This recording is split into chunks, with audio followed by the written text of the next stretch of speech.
الحمد لله نحمده ونستعينه ونستغفره ونعوذ بالله من شرور أنفسنا من يهد الله فلا مضل له ومن يضلله فلا هادي له ونشهد أن لا إله إلا الله وحده لا شريك له ونشهد أن سيدنا وسندنا وحبيبنا ونبينا ومولانا محمدا عبده ورسوله أما بعد فأعوذ بالله من الشيطان الرجيم بسم الله الرحمن الرحيم وما خلقت الجن والإنس إلا ليعبدون صدق الله العظيم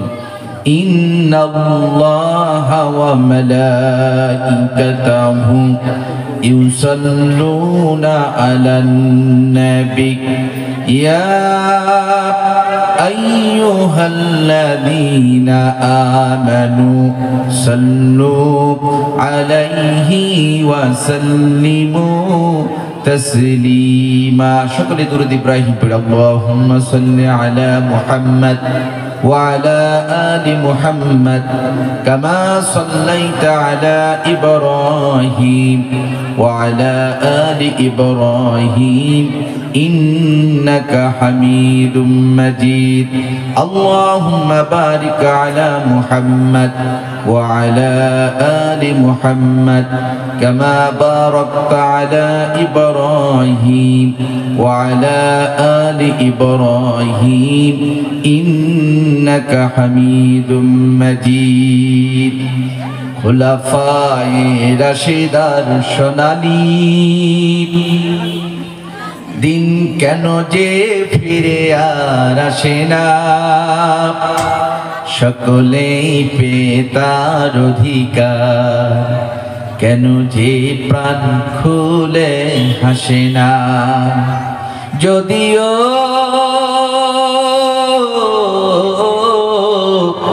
ধুলার শুনে বসে ওমরে রাজ্য শাসন করিত যদিও খলিফা ওমরের শাসনে না খেয়ে কেহ নাহি মরিত সেই ওমরের মতো কেউ এ ধরাতে কেন যে ফিরে আর আসে না খুলাফায়ে রাশিদার সোনালী দিন কেন যে ফিরে আর আসে না সকলেই পেয়ে তার অধিকার কেন যে প্রাণ খুলে হাসে না আলহামদুলিল্লাহ ভারতবর্ষের একটি ঐতিহ্যবাহী জেলা হচ্ছে উত্তর দিনাজপুর সেই জেলার মধ্যে একটি ঐতিহ্যবাহী থানা হচ্ছে ইসলামপুর সেই ইসলামপুর থানার মধ্যে একটি ঐতিহ্যবাহী মহিলা মাদ্রাসা জামিয়া ফাতিমাতুল জাহরা কাশিয়াবাড়ি আশ্রম এর উদ্যোগে আজকের এই অষ্টমতম একটি বিরাট তালিমি জালসা মঞ্চে উপবিষ্ট আছেন আজকের এই তালিমি জালসার সম্মানিত সুযোগ্য সভাপতি শ্রদ্ধাভাজন পরিচালক মঞ্চে বসে আছেন জাতির শ্রেষ্ঠ সন্তান উলামা হযরত আমন্ত্রিত অতিথিবৃন্দ সহ আমার সামনে রয়েছে ইসলাম কোরআন প্রেমিক আল্লাহ সুবহানাহু ওয়া তাআলার প্রিয় বান্দা পদ্মার অন্তরালে রয়েছে আমার অবুঝ সরলা মা ও বোনেরা সহ প্রশাসনের ভাইয়েরা ইলেকট্রিক মিডিয়া প্রিন্ট মিডিয়া সাংবাদিক ভাইয়েরা সকলের প্রতি আমার আন্তরিক অভিনন্দন এবং সালাম আসসালামু আলাইকুম ওয়া রাহমাতুল্লাহি ওয়া বারাকাতুহু আলোচনার শুরুতেই আমি আপনাদেরকে জিজ্ঞাসা করতে চাই, আপনারা সকলে কেমন আছেন? শুকরান যে আল্লাহ তাবারক ওয়া তাআলা আমাকে আপনাকে ভালোবেসে ভালো রেখে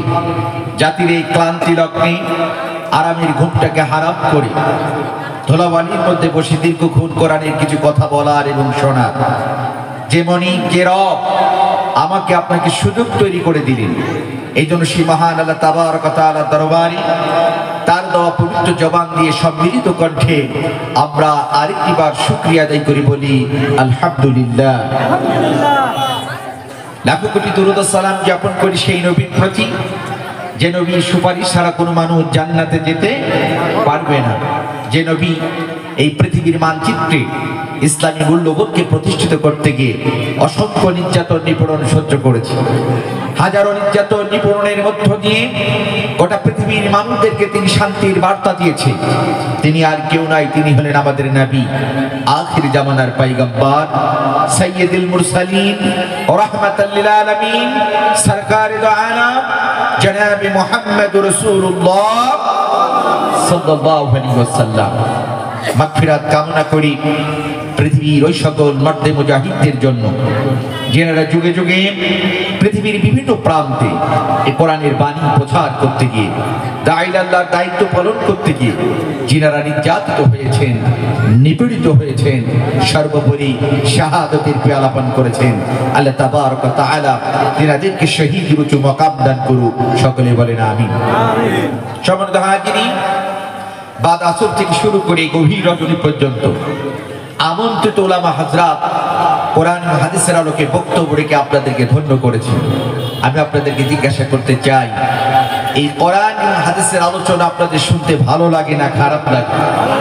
সবাই বলেন, ভালো লাগে না খারাপ লাগে? কার কার খারাপ লাগে একটু দুই হাত তুলে তোমরা আল্লাহকে একটু দেখাই। কেউ কি আছেন খারাপ লাগে কার? একটু দেখান তো, কেউ আছে? মাশাআল্লাহ, কেউ নাই।